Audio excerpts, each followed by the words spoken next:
Ito na ang latest ng Mixed Topics, mainit na showbiz ganap.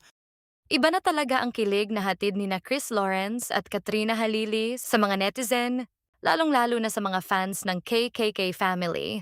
Dahil noong nakaraan lamang ay may reaction video si Chris Lawrence sa Bleeding Love video ni Katrina Halili that she posted on her social media. Hindi napigilan ng mga tagahanga na humanga, mag-react at lalong-lalo na ang kiligin ng tila nagpahiwatig si Chris.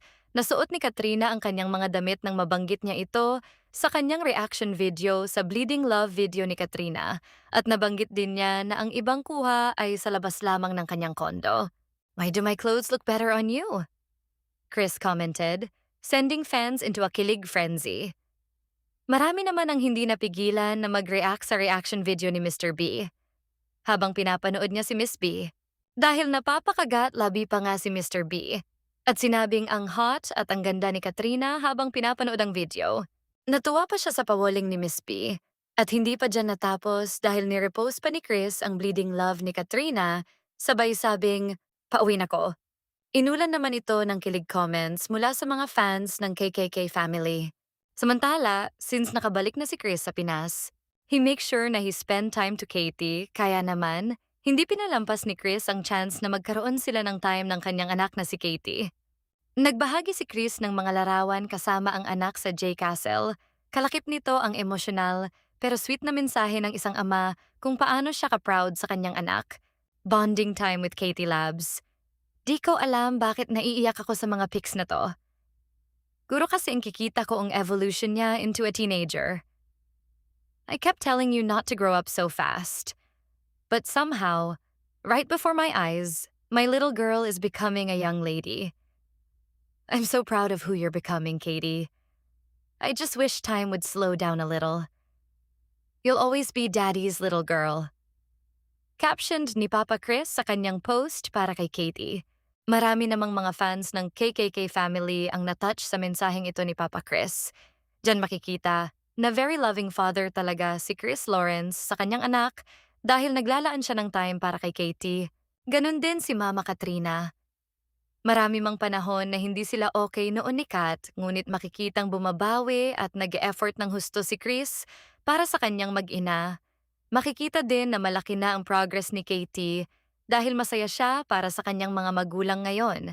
Samantala, present sina Katrina and Chris sa ika-47 birthday party ni Miss Cheryl Cabanos, the CEO of CinemaSkin FX. Siyempre naghandog si Chris ng kanta para sa birthday celebrant at makikita na very supportive naman ni Katrina kay Chris. Binivideohan din niya ito habang kumakanta. Nang matapos na sina Chris at Katrina at papalabas na sa venue, maraming nag-abang sa kanila para magpa-picture at makuhanan ng video at interview. May nagtanong din sa real score ni Kat at Chris at walang patumpik-tumpik si Chris. Proud and loud niyang sinabing nanliligaw ako, sabay naghiyawan sa kilig ang mga paparazzi hanggang sa elevator. Hindi lang diyang kinilig ang mga fans ng KKK family dahil sa nakaraang live at inabangan sila ng mga tagahanga. At kahit na late na ito ay handa umano mapuyat ang mga fans nila. Sobrang kilig nga ang hatid ni Chris at Kat dahil sa paper game dahil Hokage move na naman ang pambato natin. Sulit nga daw ang puyat ng mga fans, pinasalamatan din nila si January na nagbigay ng layon kaya nagka-paper challenge si Miss P at Mr. B. Paldong-paldon naman si Mr. B. Good job talaga, sabi ng mga fans. Sabay yakap pa ng mahigpit. Hindi lang dyan dahil ang mga katagang I miss you na hindi mabitawan, hindi masabi, at piniling itago ng matagal na panahon ni Chris Lawrence kay Katrina Halili noon sa tuwing nami-miss niya ito. Ngayon ay nasasabi na ang mga salitang I miss you at ang kanyang nararamdaman para kay Miss P. In love na umano si Chris kay Katrina saad ng mga netizens. Sabi nga ni Chris, "Tanggal angas pare, hindi ako ito bro." Pag-amin ng singer habang kinukuhanan siya ng video, makikita din na kinikilig talaga si Chris sa tuwing kausap niya si Katrina sa phone. Nagbi-video call na rin sila palagi at may pahalik pa nga si Papa Chris sa screen habang tinitignan niya ang picture ni Katrina with his full smile pa nga. Yung tipong kakatawag lang at kakatapos mag-usap sa phone ay magchat-chat na ulit si Chris. Na tila ba hindi mapigilan ang sarili at gustong-gustong kausap si Kat.